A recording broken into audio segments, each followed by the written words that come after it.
Answered prayer talaga for me. Bakit ganyan yung drive mo sa life? Kasi bata pa lang ako na wake up na ako sa world ng traditional business.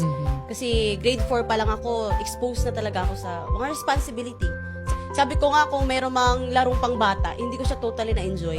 Na-expose ako sa employment na although wala naman akong experience. And nagkaroon ako ng drive kasi gusto ko magkaroon ng time and financial freedom. 1 hour nga lang yung layo namin sa Taytay to El Nido, hindi pa namin na-experience na magkaroon ng family bonding.